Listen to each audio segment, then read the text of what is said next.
আসসালামু আলাইকুম। আল্লাহুম্মা সাল্লি ওয়া সাল্লিম ওয়া বারিক আলাইহি। স্বাগত জানাচ্ছি দাখিল ষষ্ঠ শ্রেণীর আরবি প্রথম পত্রের আজকের দর্সে। আজকে আমাদের দর্স হচ্ছে আদ-দারসুস সানি, দ্বিতীয় পাঠ। আদ-দারস অর্থ পাঠ, আর সানি অর্থ দ্বিতীয়। তাহলে আদ-দারসুস সানি মানে হচ্ছে দ্বিতীয় পাঠ। এবং আজকের পাঠের শিরোনাম হচ্ছে আল কারিমু ইযা ওয়া'আদা ওয়াফা। আল কারিম মানে সম্মানিত ব্যক্তি। ইযা যখন, ওয়া'আদা তিনি ওয়াদা করেন, প্রতিজ্ঞা করেন, ওয়াফা তখন তিনি পূর্ণ করেন। তো আজকের শিরোনামের অর্থটা হচ্ছে আল কারিমু ইদা ওয়াদা ওয়াফা। সম্মানিত ব্যক্তি যখন ওয়াদা করে তখন তা পূর্ণ করে। তো আমরা সামনে চলে যাই, দেখি কি আছে। এটা একটা মূলত তোমার একটা সংলাপ। সংলাপ বলতে যে দুই ব্যক্তির মধ্যে পারস্পরিক কথোপকথন একটা বিষয় নিয়ে। দেখো আমরা সামনে আগাই। খালেদ বলল, আসসালামু আলাইকুম।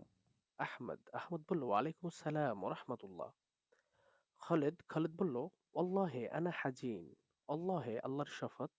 আনা অর্থ আমি, হাজিন মানে চিন্তিত।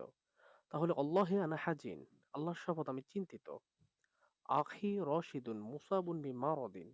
আখি রশিদুন আমার ভাই রাশিদ, মুসাবুন আক্রান্ত,